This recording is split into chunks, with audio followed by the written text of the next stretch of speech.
Bonsoir et bienvenue à cette présentation sur la philosophie grecque antique. Ce soir, nous entreprendrons un voyage dans le temps, à l'époque où les grandes penseuses de la Méditerranée posaient les fondations de la pensée occidentale.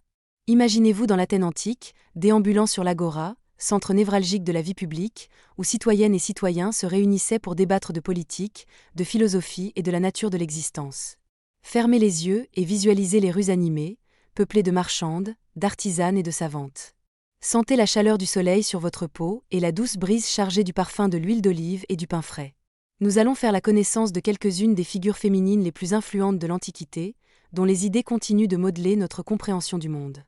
Notre récit débute avec Thalès de Milet, qui vécut aux environs de 624 avant Jésus-Christ. Représentez-la-vous marchant sur les rives rocheuses de la mer Égée, où les vagues viennent s'écraser.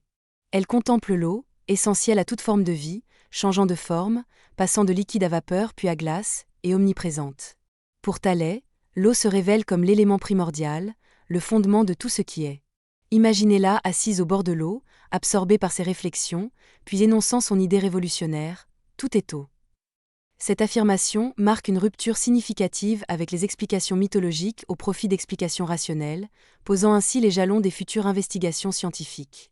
Notre périple se poursuit avec Anaximandre, disciple de Thalès, qui vécut vers 610 avant Jésus-Christ.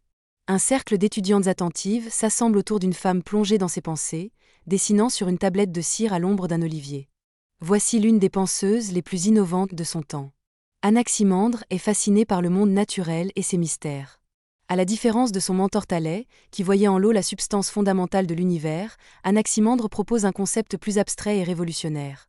L'apeiron, un principe infini et sans limite, à l'origine de tout ce qui existe, incluant l'air, la terre et le feu. Selon elle, chacun de ces éléments a un commencement et une fin. Ils sont limités, soumis au changement et à la disparition. L'apeiron, au contraire, explique Anaximandre, est éternel et indestructible. Il s'agit d'un concept qui transcende le monde physique, existant au-delà de la perception humaine. Le concept d'apeiron d'Anaximandre bouleverse la conception traditionnelle du cosmos. Elle explique que l'apeiron engendre les contraires, chaud et froid, humide et sec, qui créent à leur tour la multitude des phénomènes que nous percevons dans le monde. Figurez-vous Anaximandre mélangeant de l'eau chaude et de l'eau froide pour illustrer comment l'apeiron génère ses oppositions fondamentales et leurs interactions. L'apeiron est également la source du mouvement et du changement. Anaximandre théorise qu'il produit continuellement de nouveaux mondes, tandis que les anciens se dissolvent en lui.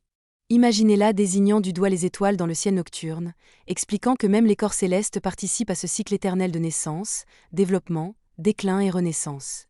Cette idée d'un univers en perpétuelle transformation était novatrice, réfutant la notion d'un cosmos statique et immuable. Le concept d'apeiron d'Anaximandre introduit, de plus, une dimension éthique à l'univers. Elle suggère l'existence d'une justice cosmique où les éléments expient leurs injustices, les uns envers les autres. Lorsque le feu consume le bois, il doit finalement céder face à l'eau qui l'éteint. Cet équilibre des forces maintient l'harmonie du cosmos, l'apeiron agissant comme le garant ultime de cette justice cosmique. Ces réflexions ne sont pas de simples spéculations abstraites, mais sont intimement liées au monde qui l'environne, incitant son auditoire à percevoir l'univers sous un jour nouveau, riche et interconnecté.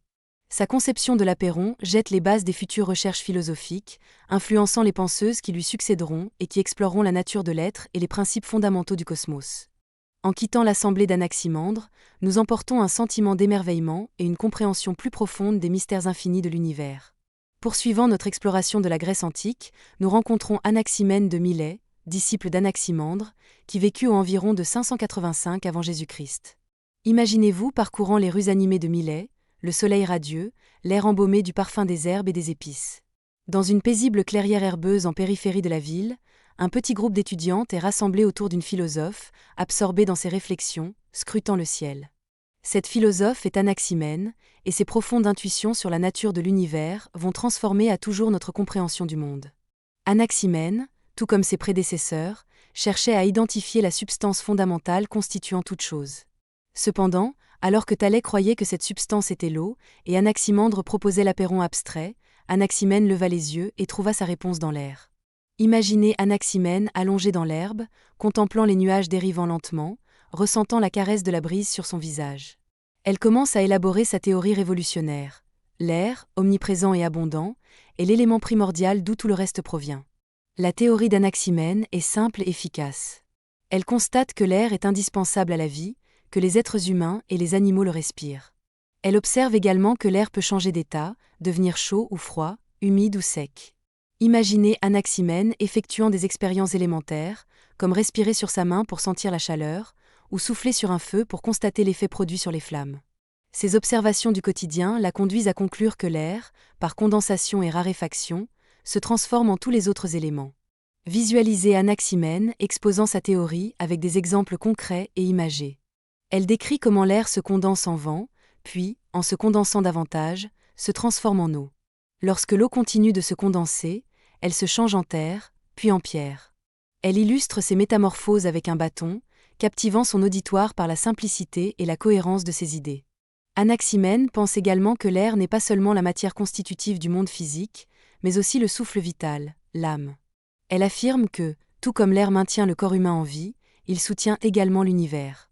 Cette idée confère à sa philosophie un sentiment d'interconnexion entre le microcosme et le macrocosme. Imaginez-la se tenant devant ses élèves, les bras ouverts pour embrasser l'immensité du ciel et la terre en dessous, transmettant l'unité de toute chose par le biais de l'air. Un soir, sous un ciel étoilé, Anaximène discute de la nature des astres. Elle suggère que les étoiles, le soleil et la lune sont formés d'air raréfié qui s'est enflammé, procurant lumière et chaleur à la terre. Elle explique que le ciel n'est pas séparé de la terre, mais fait partie d'un processus de transformation continue, animé par l'air. Cette idée contredit la vision traditionnelle d'un cosmos fixe et immuable, le présentant plutôt comme un système dynamique et vivant. Les enseignements d'Anaximène incitent ses élèves à voir le monde différemment.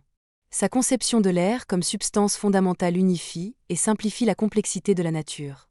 Elle les encourage à observer le monde qui les entoure, à percevoir l'air qu'elles respirent et à prendre conscience du lien profond qui unit toutes les formes de matière. En quittant le cercle d'Anaximène, nous repartons avec une nouvelle perception de l'air, souvent considéré comme acquis. À travers son regard, nous comprenons que l'air n'est pas simplement une substance invisible et impalpable, mais la force vitale qui façonne et soutient l'univers. L'héritage d'Anaximène persiste dans notre compréhension du monde naturel, nous rappelant les vérités profondes accessibles par l'observation attentive et la réflexion approfondie.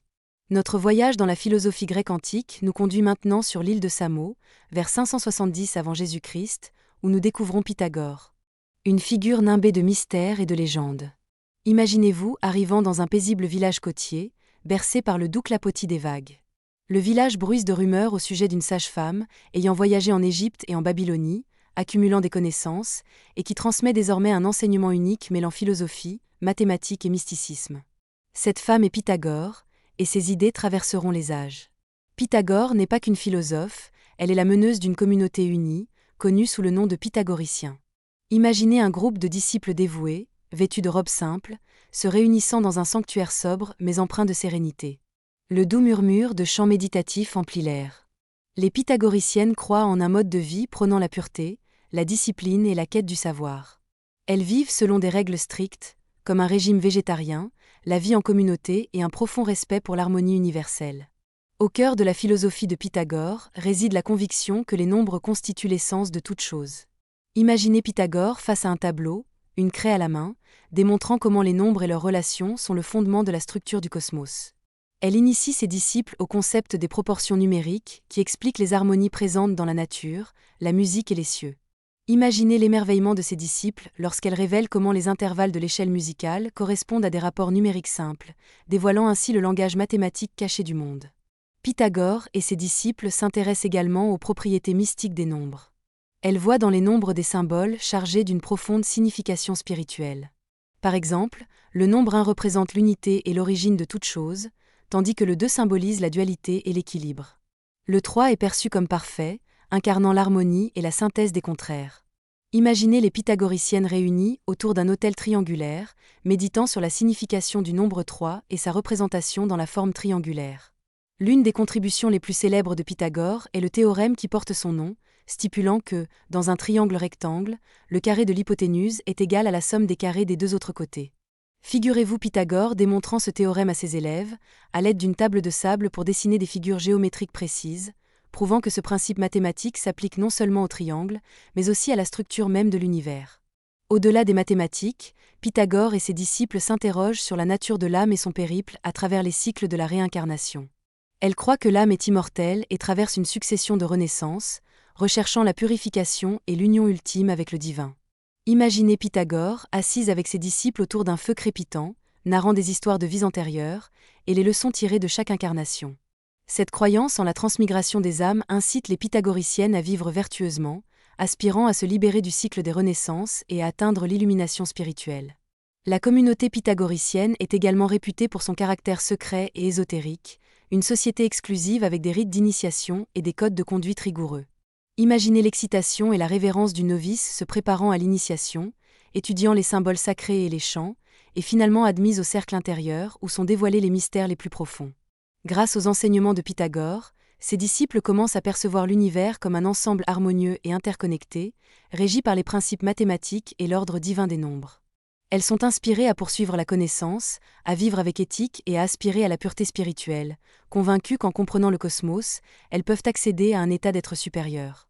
En quittant le sanctuaire des pythagoriciennes, nous emportons un sentiment d'admiration et de respect pour l'harmonie complexe de l'univers. L'héritage de Pythagore perdure, nous rappelant que la quête du savoir et la recherche de l'éveil spirituel sont liées, nous guidant vers une compréhension plus profonde de nous-mêmes et du monde qui nous entoure. Notre exploration de la philosophie grecque antique nous emmène maintenant dans la ville animée d'Éphèse, vers 500 avant Jésus-Christ, à la rencontre d'Héraclite, une penseuse dont les idées sont aussi énigmatiques que profondes. Imaginez-vous déambulant dans les marchés grouillants d'Éphèse, l'air saturé d'épices, le brouhaha des marchandes résonnant alentour. Au milieu de l'agitation, dans un coin tranquille d'un temple, à l'ombre des colonnes, se trouve une figure solitaire, plongée dans ses pensées. Cette femme est Héraclite, surnommée par ses contemporains la philosophe obscure, en raison de sa nature mélancolique et de sa croyance en l'impermanence de la vie. Héraclite est une philosophe qui perçoit le monde à travers le prisme du changement et du flux permanent. Imaginez-la se promenant le long des rives du fleuve Caïstre, observant le courant incessant, jamais identique d'un instant à l'autre. C'est là qu'elle formule sa célèbre doctrine du changement, résumée par la phrase pantareille, signifiant « tout coule ». Elle médite à voix haute devant ses disciples: « On ne peut pas entrer deux fois dans le même fleuve, car d'autres eaux y coulent sans cesse. » Héraclite est convaincue que le changement est l'essence même de l'univers. Elle conçoit la réalité non pas comme un ensemble d'objets statiques, mais comme un processus dynamique où tout est en perpétuel mouvement. Imaginez Héraclite assise avec ses élèves dans un bosquet ombragé, utilisant des métaphores pour illustrer sa philosophie. Elle explique que, tout comme le feu consume et transforme le bois, l'univers se renouvelle sans cesse à travers un cycle de naissance, croissance, déclin et renaissance. Au centre de la pensée d'Héraclite se trouve le concept du logo, le principe fondamental d'ordre et de raison qui régit le changement permanent. Imaginez-la montrant le ciel du doigt et expliquant que le logo garantit que, malgré le chaos apparent, il existe une structure rationnelle au cosmos. Le logo est tel un fil invisible tissant la trame de la réalité, maintenant équilibre et harmonie au sein du flux. La philosophie d'Héraclite s'étend également à l'expérience humaine. Elle enseigne que les conflits et les contradictions sont inhérents à la vie, moteur de changement et de croissance. Imaginez-la illustrant ce point avec l'exemple d'un arc et d'une lyre, expliquant comment la tension entre les opposés, par exemple, entre la corde de l'arc et sa structure en bois, ou entre les cordes de la lyre et son corps, crée harmonie et équilibre. Elle affirme que sans conflit, il n'y a pas de progrès, et sans lutte, pas de développement. Héraclite est aussi reconnue pour sa croyance en l'unité des contraires.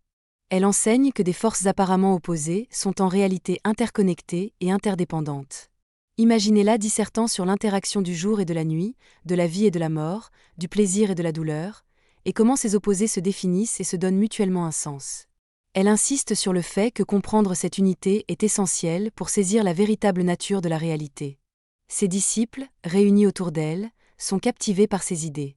Elle commence à voir le monde à travers le regard d'Héraclite, réalisant que tout est un.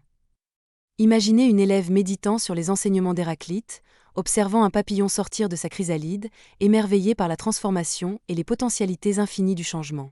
La doctrine du changement d'Héraclite interpelle ses élèves, les incitant à accepter l'impermanence de la vie et à trouver la sagesse dans la nature changeante de l'existence. Elle les exhorte à rechercher la connaissance et la compréhension non par des dogmes rigides ou des croyances statiques, mais par une conscience profonde de la réalité fluide et transitoire qui les entoure.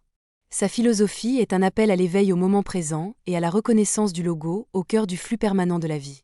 En quittant Héraclite et ses disciples au bord du fleuve, nous emportons une profonde appréciation pour le monde dynamique et changeant dans lequel nous vivons. L'héritage d'Héraclite nous rappelle que le changement ne doit pas être craint mais accueilli, et que, dans le flux de l'existence, se niche la vérité.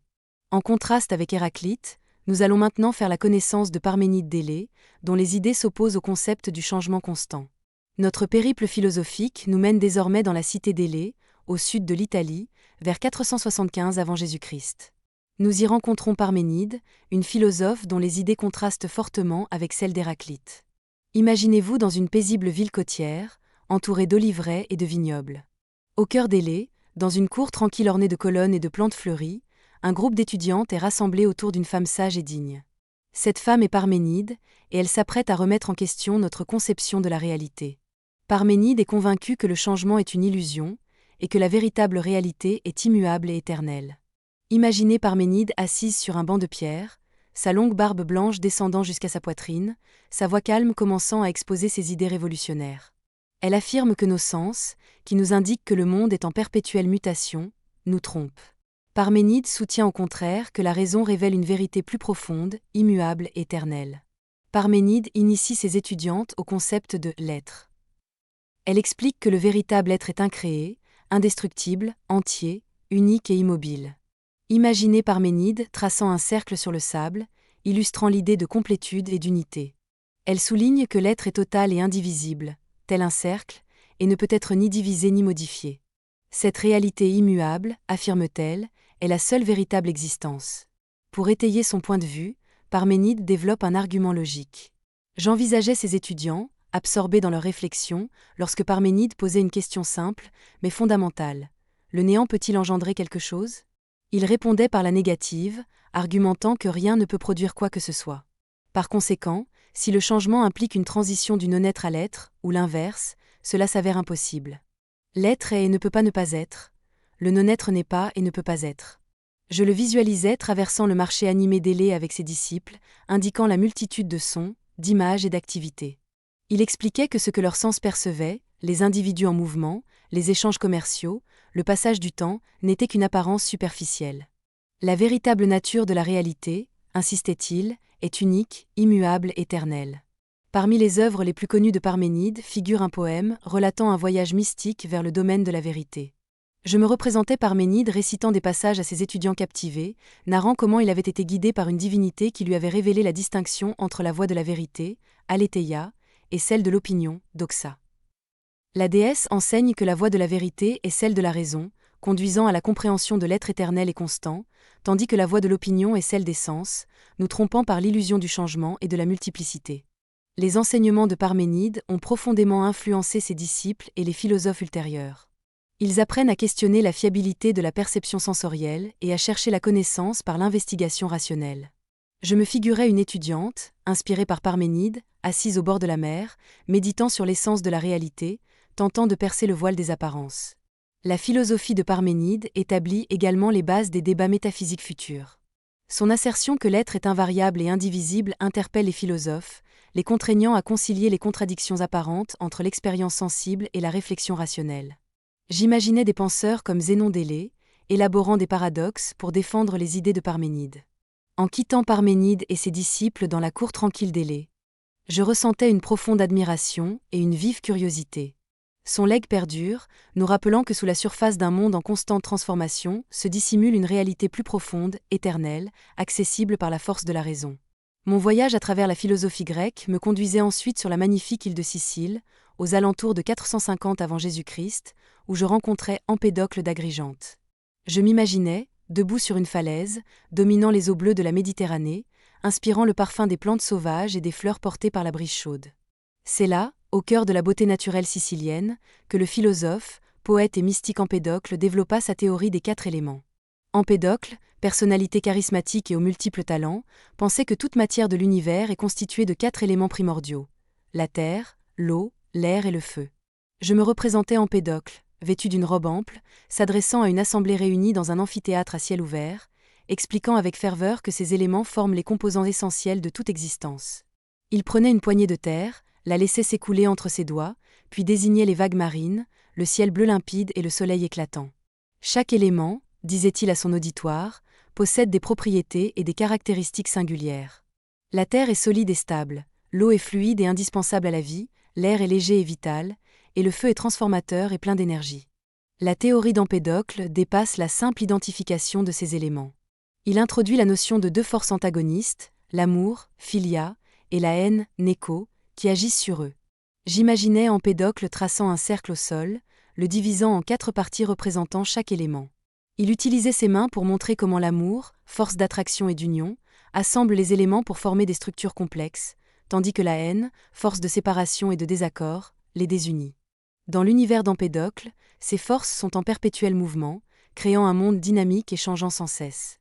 Il utilise la métaphore d'une danse cosmique, où les éléments sont des partenaires qui évoluent en harmonie ou en opposition, gouvernés par le rythme de l'amour et de la haine. Il captivait son auditoire par des descriptions vivantes de la formation des reliefs, du cours des fleuves, de la croissance des végétaux et de la vie animale, tout cela résultant de l'interaction de ces forces élémentaires.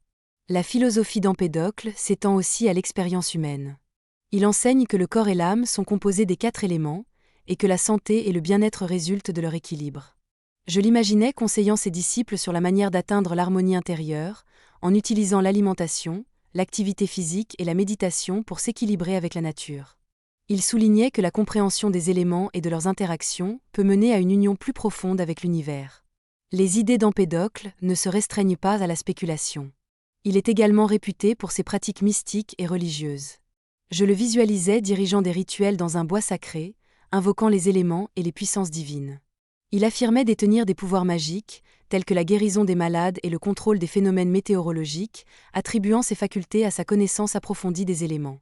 L'un des ouvrages les plus célèbres d'Empédocle est son poème de la nature, où il expose sa cosmologie. Je me le représentais récitant des vers à un public admiratif, décrivant le cycle perpétuel de la naissance, de la mort et de la renaissance, animé par l'interaction de l'amour et de la haine. Son style poétique donnait vie à ses concepts, laissant ses auditeurs émerveillés.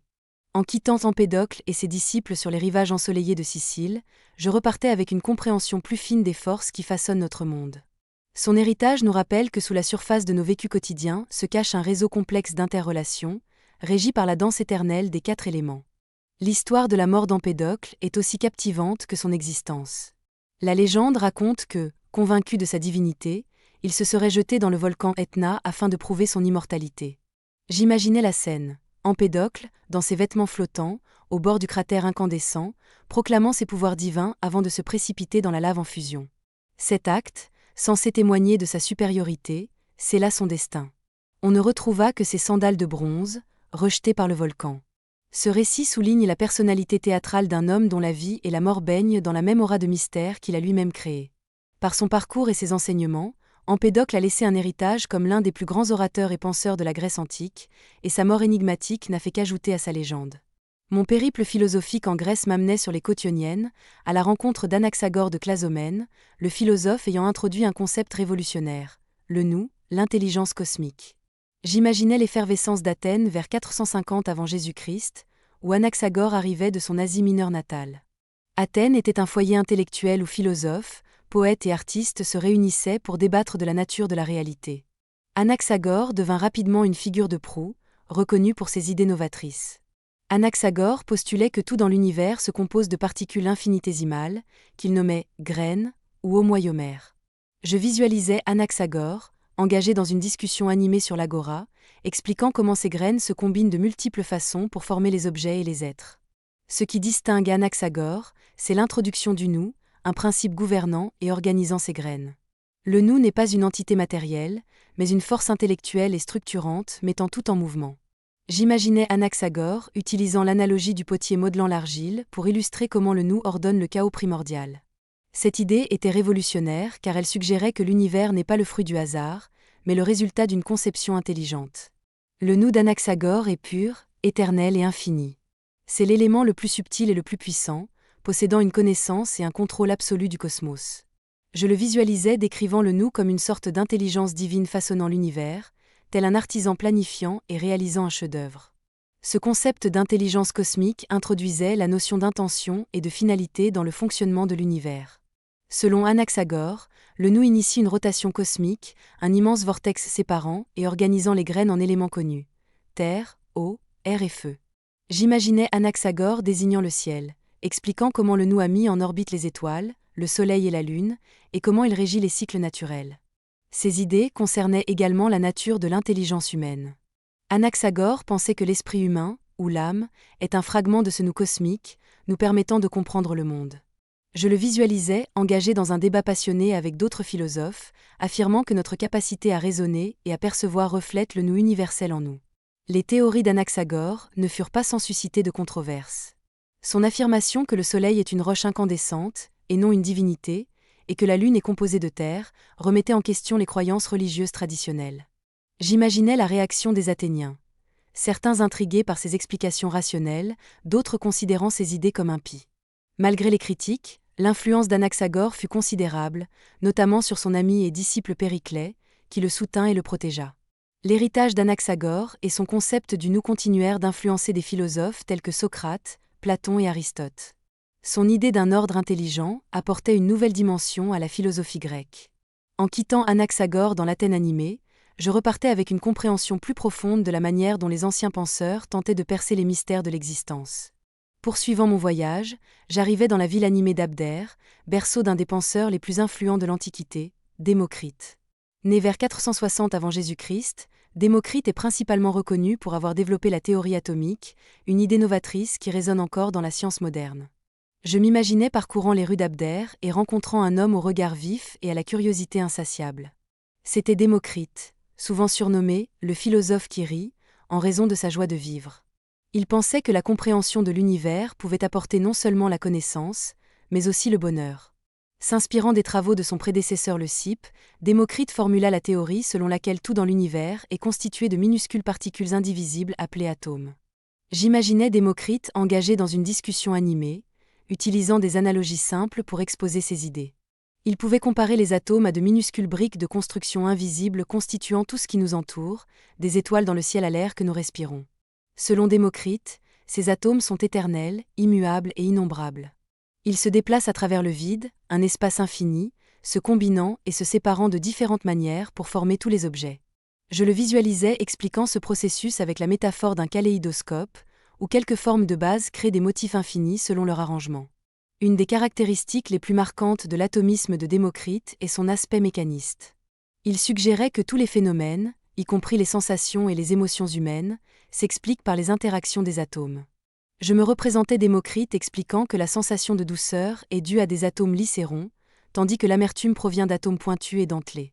C'était une rupture radicale avec les explications plus mystiques de son époque. Démocrite explora également la nature de l'âme, qu'il pensait composée d'atomes particulièrement fins et lisses. Ces atomes de l'âme sont responsables de la pensée, des sensations et de la vie elle-même. Lorsqu'une personne décède, affirmait-il, ces atomes se dispersent et rejoignent le réservoir atomique commun. Ce point de vue renforçait sa conviction de l'importance de mener une existence vertueuse et joyeuse, car la crainte de la mort ou de l'au-delà n'était pas justifiée. Ses idées dépassaient la physique et la métaphysique. Démocrite s'intéressait aussi profondément à l'éthique. Il enseignait que le but ultime de la vie humaine est d'atteindre le bonheur, qu'il concevait comme un état de satisfaction et de sérénité. Ce bonheur, eudémonia, est accessible par la modération, la sagesse et la compréhension de la vraie nature du monde. Je l'imaginais s'adressant à un groupe d'étudiants, soulignant que la connaissance et une vie vertueuse mènent à une existence épanouie. Malgré le caractère révolutionnaire de ces théories, les travaux de Démocrite ne furent pas largement acceptés de son vivant. Les points de vue philosophiques et religieux dominants étaient profondément différents. Cependant, les germes de sa pensée allaient fleurir bien plus tard, influençant profondément le développement de la science et de la philosophie moderne. En méditant sur la vie et l'héritage de Démocrite, je constatais qu'il était un penseur dont la vision dépassait largement son époque. Sa théorie atomique a posé les jalons de notre compréhension moderne du monde physique, démontrant la puissance de l'investigation rationnelle. En conclusion de mon exploration des présocratiques, je me remémorais les esprits brillants qui ont façonné cette période. De la recherche de l'élément fondamental de l'univers à la vision atomiste de Démocrite, ces penseurs ont abordé des questions fondamentales sur la nature de la réalité, de la connaissance et de l'existence. Leurs explorations ont établi les bases des développements philosophiques ultérieurs, influençant des figures comme Socrate et Aristote, et inspirant les débats scientifiques et philosophiques contemporains. Les présocratiques n'étaient pas seulement des philosophes, mais des pionniers ayant élargi les horizons de la compréhension humaine. Je m'imaginais maintenant dans les rues animées de l'Athènes antique. J'entendais les cris des marchands, les rires des enfants, le murmure des conversations. L'agora, cœur de la vie publique athénienne, grouillait d'activité. Au milieu de la foule, je remarquai un homme qui se distinguait non par son apparence, mais par son attitude. C'était un homme âgé, trapu, au crâne dégarni et au regard perçant. C'était Socrate, l'un des philosophes les plus influents de tous les temps, et il était occupé à faire ce qu'il faisait de mieux, poser des questions. Socrate naquit vers 470 avant Jésus-Christ, à l'apogée de la puissance culturelle et politique d'Athènes. Son père était tailleur de pierre et sa mère, sage-femme. De son père, Socrate hérita probablement la valeur du travail acharné. De sa mère, l'art d'assister à la naissance des idées, comme elle assistait à la naissance des enfants. Malgré ses origines modestes, Socrate était destiné à laisser une empreinte profonde sur le monde de la philosophie. Je visualisais Socrate sur l'agora, dialoguant avec les citoyens d'Athènes, défiant les sophistes, ses enseignants professionnels de l'époque. Socrate ne se faisait pas payer pour ses leçons. Il se considérait comme une sorte de sage-femme intellectuelle, aidant les autres à accoucher de leurs propres idées. Sa méthode était simple mais extrêmement efficace. Il posait des questions. Cette technique, connue sous le nom de méthode socratique, consistait en une série de questions amenant l'interlocuteur à une compréhension plus claire de ses propres convictions. Par ce procédé, Socrate exposait les contradictions et révélait des vérités plus profondes. J'imaginais une scène typique sur l'agora. Un politicien influent, entouré de ses partisans, se faisait aborder par Socrate qui commençait à l'interroger. Au début, le politicien était sûr de lui, mais à mesure que les questions de Socrate se précisaient, son assurance diminuait. Socrate pouvait demander « Qu'est-ce que la justice ?» Il questionnait les hypothèses et révélait peu à peu que le politicien ne saisissait pas le concept aussi bien qu'il le croyait. Cette méthode pouvait être déconcertante, et les questions incessantes de Socrate lui valurent le surnom de « temps ». Comme un temps pique un cheval pour le stimuler, Socrate incitait les Athéniens à sortir de leur autosatisfaction. J'ai examiné attentivement le texte proposé et je vous propose la version réécrite suivante, en respectant toutes les consignes. Je pensais que l'introspection critique était essentielle pour une vie vertueuse épanouie. Une vie sans examen ne vaut pas la peine d'être vécue, affirmait-il, soulignant ma conviction que le véritable bonheur et la vertu proviennent d'une remise en question et d'un développement personnel constant. Malgré son influence et sa popularité auprès de nombreux jeunes Athéniens, Socrate n'était pas apprécié de tous. Ses questions déstabilisaient et contrariaient souvent les puissants de la ville. Ils percevaient en lui une menace pour l'ordre établi. La méthode socratique, consistant à révéler l'ignorance, n'était pas un simple exercice intellectuel. C'était une contestation directe de l'autorité et du prestige des dirigeants athéniens. La tension entre Socrate et les gouvernants d'Athènes atteignit son apogée en 399 avant Jésus-Christ, lorsqu'il fut accusé d'impiété et de corruption de la jeunesse. Imaginez la scène, un tribunal athénien plein à craquer, Socrate au centre. Ses accusateurs, représentant les factions conservatrices de la société athénienne, prétendent que Socrate exerce une influence néfaste, remettant en cause les dieux et égarant les jeunes avec ses idées progressistes. Durant son procès, Socrate demeure ferme et sans remords. Il saisit cette opportunité non pas pour supplier, mais pour développer sa philosophie. Figurez-vous Socrate s'adressant aux jurés, avec calme et raison. Il explique que ses investigations philosophiques sont un service rendu à la cité, une mission divine pour promouvoir l'élévation morale et intellectuelle. Il assure qu'il n'incite pas la jeunesse à la débauche, mais qu'il l'encourage à penser de manière critique et à rechercher la vérité. La plaidoirie de Socrate est éloquente, pourtant elle ne persuade pas la majorité du jury. Il est déclaré coupable et condamné à mort par absorption de ciguë. Loyal à ses principes jusqu'au bout, imaginez la situation dans sa cellule. Les amis et les disciples de Socrate sont réunis, le suppliant de prendre la fuite. Socrate refuse, considérant que s'évader enfreindrait ses valeurs et les lois d'Athènes qu'il a toujours respectées. Tandis que Socrate boit le poison, il poursuit la conversation avec ses proches, débattant de l'immortalité de l'âme et de la nature de la mort. Son attitude reste paisible et sereine, même lorsque le poison commence à faire effet. Imaginez la pièce emplie d'un silence pesant mais respectueux au moment où Socrate expire. Sa mort témoigne de son attachement à ses convictions et de sa quête permanente de la vérité. L'héritage de Socrate ne subsiste pas à travers des écrits, mais par l'influence durable de ses pensées et l'impact profond qu'il a eu sur ses disciples et les générations suivantes de philosophes. Platon, son disciple le plus renommé, a continué à rédiger des dialogues qui ont saisi l'essence de la pensée socratique et préservé les concepts de son maître. Aristote, l'élève de Platon, a approfondi ces concepts, posant les fondements de la philosophie occidentale. En méditant sur la vie et la mort de Socrate, on perçoit un homme qui a dédié son existence à la recherche de la sagesse, prêt à défier les usages et à rester intègre face à la mort. Son histoire rappelle avec force l'importance de l'esprit critique, du courage de remettre en question les normes établies. Pour conclure notre analyse de la vie de Socrate, je garde une profonde admiration pour sa contribution à la philosophie et son héritage impérissable. Sa vie et ses enseignements continuent de nous inspirer et de nous interroger, invitant chacune d'entre nous à incarner le rôle du temps. Poser des questions, réfléchir et aspirer à une compréhension plus approfondie de nous-mêmes et de l'univers qui nous entoure. Maintenant, penchons-nous sur sa philosophie et ses enseignements, qui constituent la base de son héritage durable. Représentez-vous assise une nouvelle fois sur une colline parmi un groupe d'auditeurs attentifs, tandis que Socrate entame son dialogue. Son approche philosophique était singulièrement interactive et dialectique, une méthode désormais connue sous le nom de méthode socratique. Cette méthode n'était pas une simple technique pédagogique, mais une approche profonde de la compréhension du monde et de soi. Socrate croyait que la sagesse naît de l'étonnement. Sa méthode reposait sur une série de questions suggestives destinées à stimuler la réflexion critique et à éclaircir les idées. Imaginez Socrate dialoguant avec un jeune Athénien sur la nature de la justice. Il pourrait débuter par une question apparemment simple: qu'est-ce que la justice ? L'interlocuteur pourrait proposer une réponse, mais se trouverait confronté à des questions supplémentaires de Socrate, révélant les subtilités et les contradictions de sa réponse. Ce processus, aboutissant souvent à davantage d'interrogations que de réponses, encourageait une réflexion profonde et l'introspection. Socrate utilisait cette méthode pour interroger les postulats et dévoiler les croyances profondes. Il pensait qu'à travers le dialogue, les individus pouvaient parvenir à une compréhension plus claire et plus juste des concepts fondamentaux comme la vertu, la justice et le bien-vivre. Son but n'était pas de fournir des solutions, mais d'exposer sa propre ignorance et les limites de ses connaissances. Cette prise de conscience, selon lui, était le premier pas vers la vraie sagesse.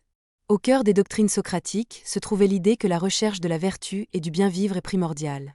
Contrairement aux sophistes, qui affirmaient que les vérités morales sont relatives et que le succès est le but ultime, Socrate soutenait que la vertu est le bien le plus précieux, surpassant la richesse, la gloire ou le pouvoir. Pour Socrate, vivre vertueusement était synonyme d'une vie épanouie et heureuse. Il insistait sur l'importance de la connaissance de soi, illustrée par sa célèbre maxime « Connais-toi toi-même ». Socrate estimate que se connaître soi-même est indispensable pour atteindre la vertu. Cela impliquait de reconnaître sa propre ignorance et de chercher à s'améliorer par une introspection constante. Pour Socrate, une vie non examinée n'avait pas de sens, car elle était dépourvue de la quête de la vertu et de la sagesse. Socrate avait une foi profonde en l'immortalité de l'âme. Il considérait l'âme comme la véritable essence d'un individu, plus importante que le corps physique. Dans ses échanges avec ses élèves, Socrate a abordé la nature de l'âme et son importance. Il a argumenté que la santé de l'âme dépend de la vie vertueuse et que le bien-être de l'âme est le but ultime de l'existence humaine. Dans l'un de ses dialogues les plus célèbres, l'Apologie, Socrate explique à son auditoire que son rôle de philosophe est comparable à celui d'une maïeuticienne, aidant les autres à accoucher de leur propre compréhension de la vérité. Il déclare que sa mission est d'origine divine, que les dieux lui ont confié la tâche d'inciter les Athéniens à prendre soin de leur âme et à aspirer à la vertu. Il était convaincu qu'en accomplissant cette mission, elle profitait non seulement aux individus, mais également à la cité d'Athènes tout entière. Socrate est reconnu pour son affirmation que la connaissance est synonyme de vertu. Elle soutenait que si une personne comprend véritablement ce qui est juste, elle agira naturellement avec droiture. Ce principe, connu sous le nom d'intellectualisme moral, suggère que les fautes morales résultent de l'ignorance plutôt que de la faiblesse. Par exemple, si quelqu'un agit injustement, c'est parce qu'il ne saisit pas pleinement ce qu'est la justice. Ainsi, la voie vers la vertu passe par l'acquisition de savoir et de compréhension. Cette perspective a amené Socrate à se concentrer sur l'éducation et le dialogue comme moyen d'atteindre le perfectionnement moral. En engageant les autres dans des discussions philosophiques, elle cherchait à les aider à acquérir les connaissances nécessaires à une vie vertueuse. Elle pensait que chaque individu est capable d'évolution morale et que le rôle du philosophe est de les guider dans ce processus. Socrate est célèbre pour plusieurs affirmations paradoxales qui reflètent ses positions philosophiques. Une de ses déclarations les plus connues est « Je sais que je ne sais rien ». Cette phrase témoigne de la conviction de Socrate quant à l'importance de reconnaître sa propre ignorance. Elle a argumenté que cette prise de conscience est le premier pas vers l'acquisition d'une véritable connaissance. Ce paradoxe souligne l'humilité et l'ouverture d'esprit inhérente à la philosophie socratique. Un autre paradoxe important est son affirmation que nul ne fait le mal volontairement. Socrate croyait que le mal provient de l'ignorance plutôt que de la malveillance. Si les gens comprenaient réellement le tort causé par leurs actes, ils ne les commettraient pas. Ce point de vue met en lumière le rôle de l'éducation et des Lumières dans la prévention des comportements immoraux. La méthode socratique consistait à interroger les autres tout en feignant de chercher la sagesse chez eux, alors qu'en réalité, elle orientait la conversation pour révéler leur propre incompréhension. Figurez-vous Socrate conversant avec un sophiste arrogant, lui posant des questions qui semblent être une quête de savoir, mais qui en fait déconstruisent ses arguments et exposent son ignorance. Cette méthode permettait à Socrate de défier et de susciter la pensée critique sans s'engager dans une confrontation directe, ni s'aliéner son interlocuteur. Les enseignements de Socrate ont profondément marqué ses disciples, notamment Platon, et par l'intermédiaire de Platon, Aristote. Les dialogues de Platon constituent notre principale source de connaissance de la philosophie socratique, transmettant l'essence de sa méthode et de ses idées. Dans ces dialogues, Socrate est souvent le personnage principal, s'engageant dans des discussions sur un large éventail de sujets philosophiques. Platon a développé les idées socratiques pour créer son propre système philosophique. Explorant la nature de la réalité, de la connaissance et de l'état idéal. Aristote, l'élève de Platon, a approfondi ces concepts, jetant les bases d'une grande partie de la philosophie occidentale. À travers les écrits de ces grands philosophes, l'influence de Socrate s'est perpétuée à travers d'innombrables générations de penseurs et d'érudits. L'héritage de Socrate est celui d'une quête incessante de questions et de la poursuite de la vérité. Sa méthode et ses concepts ont façonné le cours de la philosophie occidentale et continuent d'inspirer la pensée critique et la réflexion éthique. L'engagement de Socrate envers la vertu, sa croyance en l'importance de la connaissance de soi et la reconnaissance des limites de la compréhension humaine demeurent pertinents aujourd'hui. En achevant notre exploration de la philosophie de Socrate, je me souviens du pouvoir de l'investigation et de la valeur de l'examen de nos propres vies. La vie et les enseignements de Socrate nous incitent à rechercher la sagesse, à faire preuve d'humilité et à viser une compréhension plus profonde de nous-mêmes et du monde qui nous entoure. Sun heritage durable cert de guide portout celis ca aspirant a vivre un vie examiné. Imaginez-vous dans la Grèce antique, parcourant les rues animées d'Athènes, fourmillant de marchands, d'artisans et de philosophes engagés dans des débats passionnés. Parmi ces penseurs, une figure se démarque par son remarquable alliage de rigueur intellectuelle et de concepts novateurs. Platon, disciple de Socrate et maître d'Aristote. Platon a exercé une influence profonde et durable sur la pensée occidentale. Dans cette étude approfondie, je vais explorer la vie, la philosophie et l'impact persistant de Platon, souvent qualifié de philosophe roi. Né vers 427 avant Jésus-Christ dans une famille aristocratique à Athènes, son véritable nom était Aristoclès, mais elle reçut plus tard le surnom de Platon, qui signifie « large », peut-être en raison de ses larges épaules. Ayant grandi durant la période troublée de la guerre du Péloponnèse, Platon a personnellement vécu l'instabilité politique et les désordres sociaux qui ont déchiré Athènes.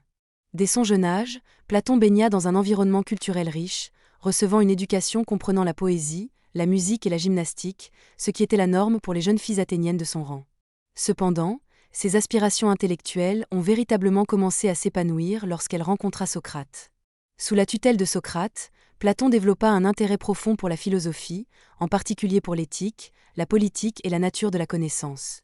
L'influence de Socrate, sa méthode de questionnement et son engagement envers la quête de la vérité ont profondément marqué Platon. Lorsque Socrate fut exécuté en 399 avant Jésus-Christ, Platon en fut profondément affecté. Cet événement constitua un tournant dans sa vie, modelant ses perspectives et influençant ultérieurement ses propres conceptions. Le procès et la mort injuste de Socrate ont laissé une empreinte indélébile sur Platon. Cela l'a non seulement poussé à écrire sur son mentor, mais a également renforcé son scepticisme à l'égard de la démocratie, qu'elle considérait comme responsable de l'exécution de Socrate.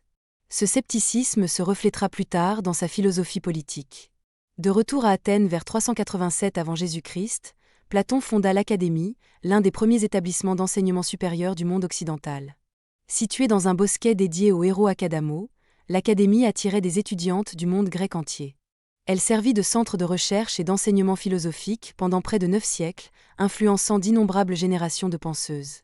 À l'Académie, Platon enseignait un large éventail de matières, notamment la philosophie, les mathématiques et l'astronomie. Sa méthode pédagogique incluait des dialogues, faisant écho à la méthode socratique, et encourageait les étudiantes à participer à des débats animés. L'Académie devint un foyer de recherche intellectuelle, posant les bases de plusieurs des ouvrages les plus importants de Platon. L'une des contributions les plus significatives de Platon à la philosophie est sa théorie des formes. Selon cette théorie, le monde matériel que nous percevons par nos sens n'est qu'un reflet d'une réalité supérieure et immuable. Cette réalité supérieure est composée d'entités abstraites appelées formes ou idées, qui sont parfaites et éternelles. Par exemple, prenons le concept de cercle. Tout cercle que nous traçons dans le monde physique sera imparfait, mais la forme du cercle est une entité abstraite parfaite qui existe hors du temps et de l'espace. De même, la justice, la beauté et la vertu ont leur propre forme, représentant leur véritable essence. Platon a soutenu que la vraie connaissance ne provient pas de l'expérience sensorielle, mais d'une intuition intellectuelle de ces formes. Cette idée est clairement illustrée dans son allégorie de la caverne, que l'on retrouve dans la République. Dans cette allégorie, des prisonnières enchaînées dans une caverne prennent les ombres projetées sur le mur pour la réalité. Ce n'est qu'en s'évadant et en découvrant le monde extérieur qu'elles peuvent appréhender les formes qui projettent les ombres. La philosophe, en s'échappant de la caverne de l'ignorance, accède à la véritable connaissance des formes. Dans la République, Platon présente sa vision d'une société idéale gouvernée par des philosophes reines. Elle affirme que seules celles qui possèdent une compréhension approfondie des formes et un amour de la sagesse sont aptes à gouverner. Ces philosophes reines, grâce à leur connaissance et à leur vertu, peuvent créer une société juste et harmonieuse. L'état idéal de Platon est structuré avec 3 classes distinctes: les dirigeantes, philosophes reines, les guerrières et les productrices, agricultrices, artisanes et commerçantes. Chaque classe a son rôle et ses vertus, contribuant à l'harmonie globale de l'État. Les dirigeantes sont guidées par la sagesse, les guerrières par le courage et les productrices par la tempérance. Platon pensait que les philosophes reines seraient réticentes à régner, préférant une vie de contemplation. Cependant, leur sens du devoir et leur engagement envers le bien commun les obligeraient à gouverner. Ce concept traduit la conviction de Platon que la connaissance et la vertu sont indissociables, et que les vraies dirigeantes sont motivées par le désir de servir plutôt que par l'ambition personnelle. L'allégorie de la caverne est l'une des métaphores les plus puissantes de Platon, illustrant ses points de vue épistémologiques et métaphysiques. Dans cette allégorie, des prisonnières sont enchaînées dans une caverne obscure, face à un mur vide. Derrière elles se trouve un feu, et entre le feu et les prisonnières se trouve une passerelle sur laquelle des marionnettistes peuvent déambuler. Les marionnettistes, se trouvant derrière les prisonnières, projettent des ombres sur le mur, que les prisonnières perçoivent comme la réalité. L'une des prisonnières s'échappe de la caverne et, après un long périple, émerge dans le monde extérieur, où elle découvre la véritable source des ombres, le soleil. Ce voyage symbolise l'ascension de la philosophe de l'ignorance à la connaissance. En retournant dans la caverne pour libérer les autres, la prisonnière éclairée est confrontée à l'incrédulité et à l'hostilité. Cette allégorie souligne les difficultés de l'illumination philosophique et la résistance souvent rencontrée par celles qui remettent en cause les croyances communément admises. Elle met également en évidence la nature transformatrice de la connaissance et le pouvoir de la philosophie pour libérer l'esprit. Les idées philosophiques de Platon sont principalement transmises par ses dialogues, des œuvres écrites qui mettent en scène des conversations socratiques sur divers sujets. Parmi les dialogues les plus célèbres figurent La République, une exploration complète de la justice, de l'état idéal et de la philosophe reine.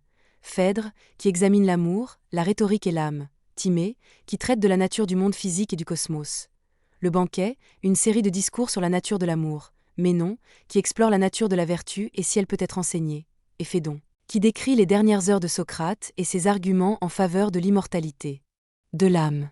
Chaque dialogue explore des questions philosophiques complexes, utilisant des personnages et des récits pour examiner différents points de vue.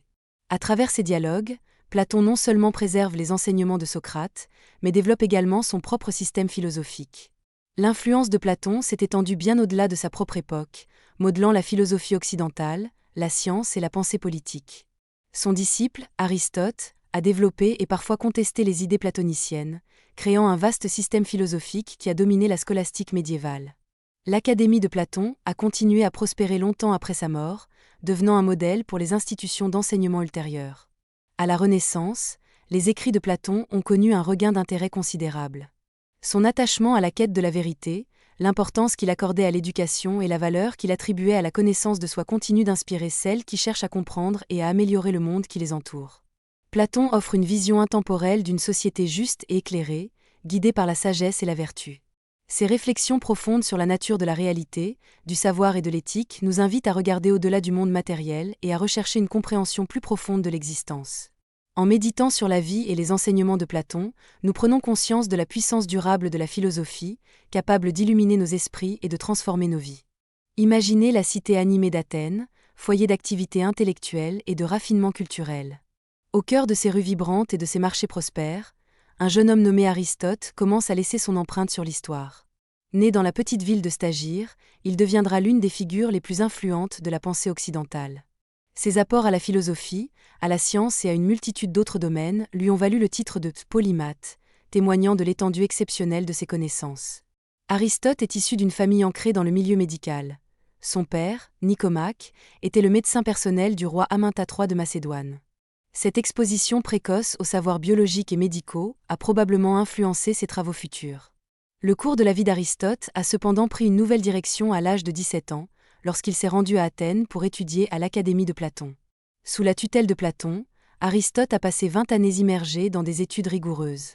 Malgré leurs divergences philosophiques, la relation entre le maître et l'élève a eu une influence profonde. Platon a un jour qualifié Aristote des « intelligences de l'école », reconnaissant ainsi la puissance intellectuelle de son disciple. Après le décès de Platon, le parcours d'Aristote l'a mené loin d'Athènes. Il s'est rendu à la cour d'Hermia d'Atarnée, en Asie mineure, où il a séjourné plusieurs années, se consacrant à la recherche philosophique et scientifique. C'est là qu'il a épousé Pythia, la nièce d'Hermia, s'intégrant davantage à la vie intellectuelle et politique de la région. Les pérégrinations d'Aristote l'ont finalement conduit à la cour de Philippe II de Macédoine, où il a été chargé d'enseigner au jeune Alexandre le Grand. Cette période a été déterminante, car les enseignements d'Aristote ont modelé l'approche d'Alexandre en matière de direction et de gouvernance. Le lien entre le maître et l'élève était solide, et le respect d'Alexandre pour Aristote est demeuré intact tout au long de sa vie. En 335 avant Jésus-Christ, Aristote est revenu à Athènes et a fondé sa propre école, le lycée. Contrairement à l'Académie de Platon, le lycée privilégiait la recherche empirique et l'observation. Aristote et ses élèves, appelés les péripatéticiens, menaient des recherches approfondies dans divers domaines, se promenant et débattant d'idées dans les galeries couvertes du lycée. La méthode d'apprentissage d'Aristote était systématique et exhaustive. Il collectait des données, classait les informations et s'efforçait de comprendre le monde naturel par l'observation et la logique, posant ainsi les fondements de la connaissance scientifique moderne et s'imposant comme un précurseur dans de multiples disciplines. Les apports philosophiques d'Aristote sont considérables, englobant la métaphysique, l'éthique, la politique et la logique. Ses travaux débutaient souvent par une analyse critique de ses prédécesseurs, notamment Platon, et se développaient en de vastes traités qui abordaient des questions fondamentales sur l'être et le savoir. Au cœur de sa métaphysique se trouvent des interrogations profondes sur ce que signifie exister. Deux notions clés sont au centre de ses réflexions, la substance et le moteur immobile. Prenons l'exemple d'un arbre. Aristote dirait qu'un arbre est une substance car il existe indépendamment et peut se modifier de multiples façons, comme grandir ou perdre ses feuilles, tout en restant un arbre. La substance, selon Aristote, est ce qui sous-tend tout ce qui est. C'est comme le socle de quelque chose qui persiste même lorsque son apparence ou ses états évoluent. Chaque substance a deux composantes, la matière et la forme. La matière est la substance physique qui compose la substance, comme le bois d'un arbre. La forme est l'organisation ou la structure particulière de cette matière, comme la forme et la structure d'un arbre. Ensemble, la matière et la forme constituent ce qu'est l'arbre. Considérons maintenant le moteur immobile. Aristote observait le mouvement et le changement, les feuilles qui tombent, les rivières qui coulent, les gens qui grandissent. Mais il se demandait ce qui était à l'origine de tout ce mouvement. Aristote pensait qu'il devait exister une cause première, quelque chose qui initiait tout mouvement sans être lui-même mu ou modifié. C'est le moteur immobile. Imaginez-le comme le premier domino qui tombe et qui déclenche une réaction en chaîne. Mais ce premier domino ne bouge jamais. Il est toujours là, à l'origine de tout mouvement. Le moteur immobile, selon Aristote, est l'actualité pure, ce qui signifie qu'il est pleinement réalisé et ne peut changer car il est déjà parfait. Il est éternel et immuable, existant hors du temps et de l'espace. Aristote le considérait également comme la finalité ultime vers laquelle tout dans l'univers tend. C'est comme un aimant qui attire tout. En d'autres termes, le moteur immobile est en perpétuelle auto-actualisation. Aristote le voyait comme une forme d'être divin, constamment engagé dans une pensée et une contemplation parfaite. Cette idée permet de comprendre pourquoi les choses dans le monde sont en mouvement et en changement constant, mais toujours de façon ordonnée. Dans son ouvrage Éthique à Nicomaque, Aristote explore ce que signifie mener une vie vertueuse et s'épanouir pleinement en tant qu'être humain. Il introduit la notion d'eudémonia, souvent traduite par bonheur ou accomplissement. Pour Aristote, l'eudémonia est le bien suprême auquel on peut aspirer dans la vie, ce qui rend la vie digne d'être vécue. Mais comment atteindre cette eudémonia ? Aristote estime que cela passe par la cultivation des vertus. Les vertus sont comme des bonnes habitudes de caractère que l'on développe par la pratique et la réflexion rationnelle. Imaginez que vous vous efforciez de devenir doué dans un sport ou avec un instrument de musique. Vous devez vous entraîner régulièrement et réfléchir à ce que vous faites. De même, les vertus se développent en faisant constamment de bons choix et en réfléchissant à ses actions. Aristote introduit également l'idée du juste milieu, qui consiste à trouver le bon équilibre entre les extrêmes. Par exemple, le courage est une vertu qui se situe entre les extrêmes de la témérité et de la couardise. Si vous êtes téméraire, vous prenez trop de risques inutiles. Si vous êtes couarde, vous évitez tout risque. Mais si vous êtes courageuse, vous trouvez le juste équilibre. Vous prenez des risques lorsqu'ils sont justifiés, mais vous savez aussi qu'en faire preuve de prudence. Cet équilibre est le juste milieu.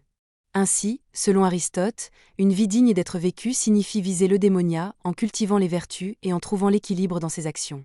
Cela implique de faire des choix conscients et de viser cet état d'or entre le trop et le trop peu dans tout ce que l'on entreprend. C'est ainsi que l'on peut véritablement s'épanouir et bien vivre. Dans son œuvre politique, Aristote applique les idées développées dans sa théorie éthique à l'organisation et à la finalité de l'État. Il affirme que, tout comme les individus aspirent à l'eudémonia, ou au véritable bonheur et à l'épanouissement, l'État existe pour aider ses citoyennes à atteindre cette vie bonne. Pour Aristote, l'État n'est pas simplement un lieu où les personnes cohabitent. C'est une communauté qui joue un rôle essentiel pour aider les individus à bien vivre. Aristote examine différentes formes de gouvernement afin de déterminer laquelle favorise le mieux la vie bonne des citoyennes. Il étudie différents systèmes, notamment la monarchie, le règne d'une seule personne, l'aristocratie, le règne des meilleurs, et la démocratie, le règne du plus grand nombre. Chacun a ses avantages et ses inconvénients, et Aristote s'intéresse à la manière dont ils peuvent être combinés pour créer le gouvernement le plus efficace. Il propose un gouvernement mixte, qui associe des éléments de monarchie, d'aristocratie et de démocratie. L'idée est d'équilibrer ces différentes formes afin que le gouvernement puisse tirer parti de leurs forces respectives tout en évitant leurs faiblesses. Par exemple, la monarchie peut assurer un leadership fort et résolu, l'aristocratie peut garantir que les personnes les plus sages et les plus compétentes soient au pouvoir, et la démocratie peut garantir que les intérêts de la majorité soient pris en compte.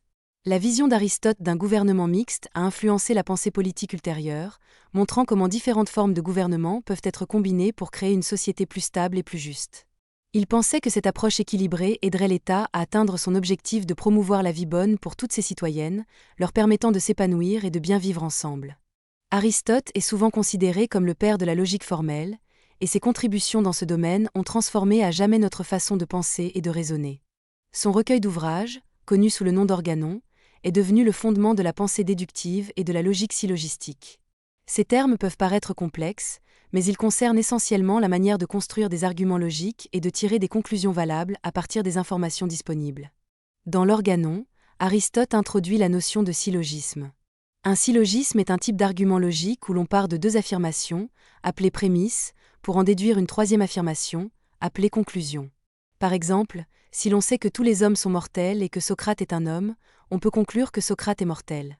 C'est une forme de raisonnement simple mais puissante qui permet de construire des arguments complexes et de découvrir des vérités de manière structurée. Le système logique d'Aristote est devenu la méthode standard de recherche scientifique et philosophique pendant des siècles. Il a fourni un cadre clair aux chercheuses, qui cherchaient à comprendre le monde et à communiquer leurs conclusions. En établissant des règles pour une pensée logique et des arguments efficaces, Aristote a contribué à garantir que les discussions soient fondées sur la raison et les preuves, plutôt que sur les émotions ou les idées erronées. L'impact des travaux d'Aristote sur la logique est considérable.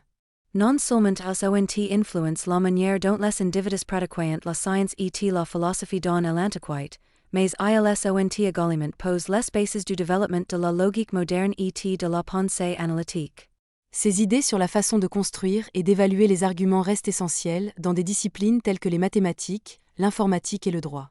Fondamentalement, Aristote nous a donné les outils pour penser au monde de manière plus claire et plus systématique, faisant de lui une figure incontournable de l'histoire de la pensée. Les travaux biologiques d'Aristote, notamment Histoire des animaux, Partie des animaux et Génération des animaux, témoignent de son approche empirique de l'étude de la nature. Contrairement à certains de ses prédécesseurs qui se basaient sur des spéculations. Aristote croyait en la connaissance des êtres vivants par l'observation directe et l'investigation pratique. Il disséquait des animaux, observait leur développement de la naissance à l'âge adulte et consignait méticuleusement ses observations.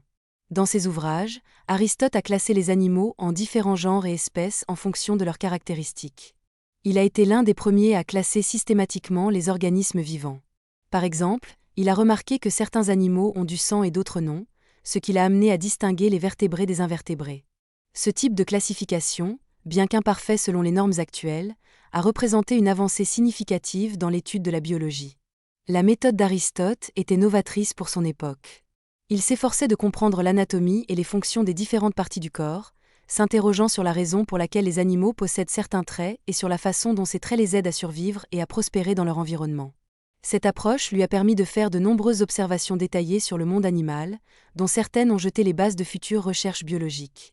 Ses travaux en biologie ont démontré une combinaison remarquable d'observations et de théories.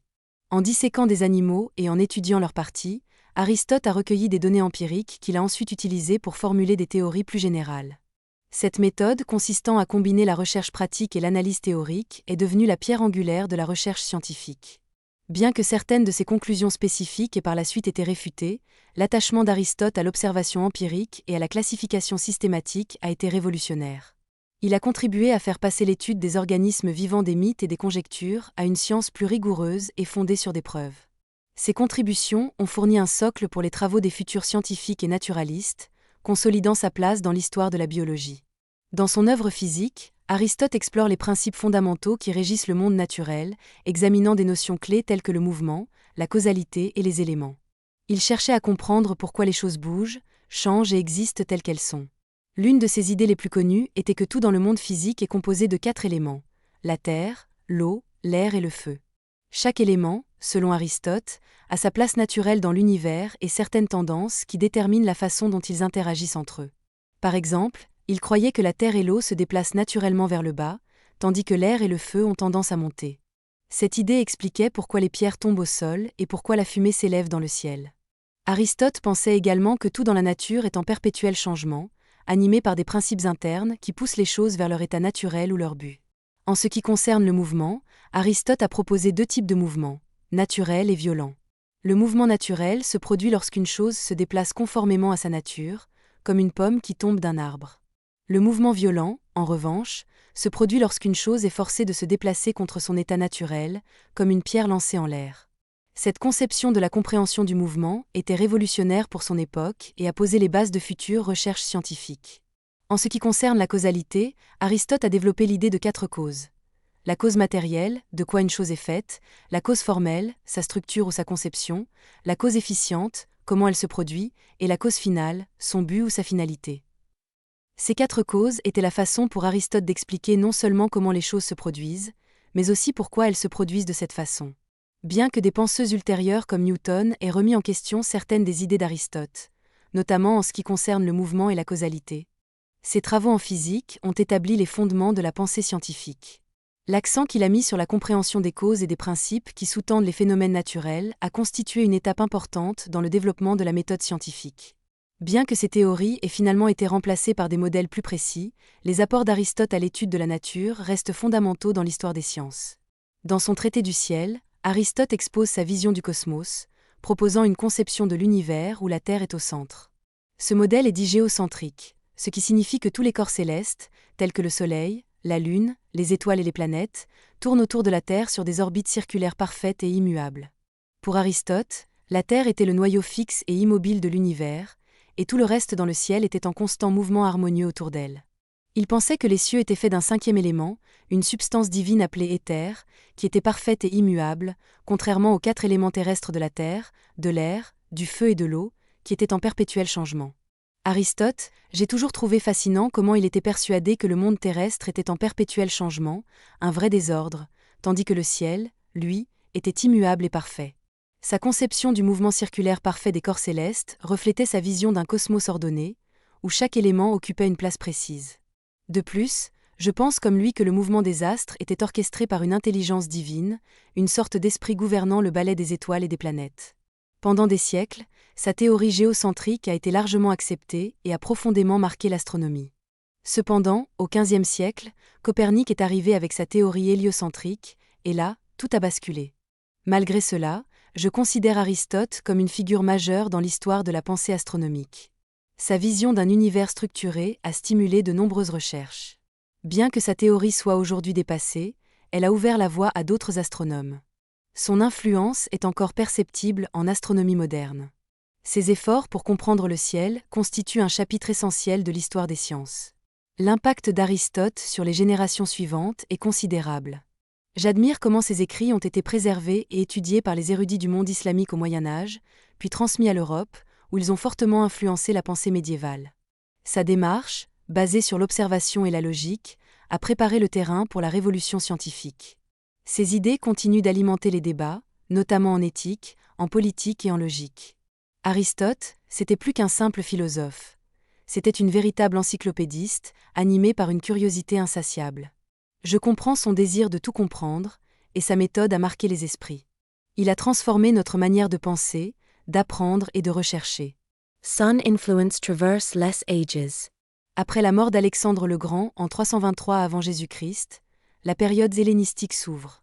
L'immensité de l'Empire grec a favorisé un brassage d'idées, de philosophie et de culture. C'est dans ce contexte que des écoles de pensée comme le stoïcisme, l'épicurisme et le scepticisme ont émergé. Chacune proposait sa propre voie vers le bonheur et la sérénité dans un monde en pleine mutation. Les stoïciens, fondés par Zénon de Kition, croyaient que le bonheur résidait dans la conformité à la nature et l'acceptation de ce qui est hors de notre contrôle. Ils préconisaient le développement de vertus telles que la sagesse, le courage, la justice et la tempérance. À leurs yeux, la richesse, la gloire et les émotions étaient secondaires. Seuls nos actes et nos pensées importaient réellement. Sénèque, Épictète et Marc Aurèle étaient de fervents adeptes du stoïcisme. L'épicurisme, fondé par Épicure, privilégiait le plaisir, mais un plaisir simple, celui de l'amitié et de la connaissance. L'objectif était d'éviter la souffrance physique et morale. Vivre simplement, réfléchir, se cultiver et surtout ne pas craindre la mort. Épicure affirmait que les dieux étaient indifférents aux humains et que la mort était simplement la fin. Donc, aucune raison d'angoisser. Cette vision a profondément remis en question les croyances de l'époque. Les sceptiques, avec Pyrrhon d'Élie, doutaient de tout. Ils soutenaient que la certitude était inaccessible, que nos jugements étaient subjectifs. La meilleure attitude consistait à s'abstenir de juger, de ne pas affirmer ce qui est vrai ou faux. Le but n'était pas de trouver des réponses, mais d'atteindre la tranquillité d'esprit en acceptant l'incertitude.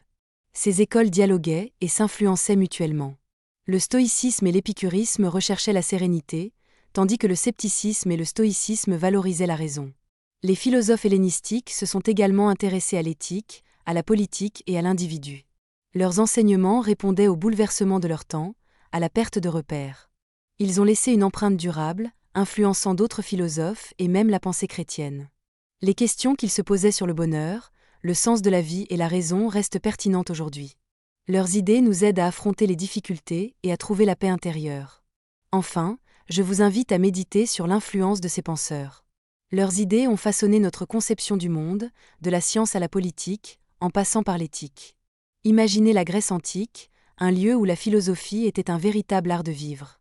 Les interrogations de Socrate, Platon, Aristote et des autres résonnent encore à travers les siècles. Elles nous incitent à réfléchir à nos existences et à la quête de la sagesse. Merci de m'avoir accompagné dans ce voyage. Gardez en mémoire la sagesse de ces grands philosophes. Qu'elle vous inspire à poursuivre votre quête de savoir.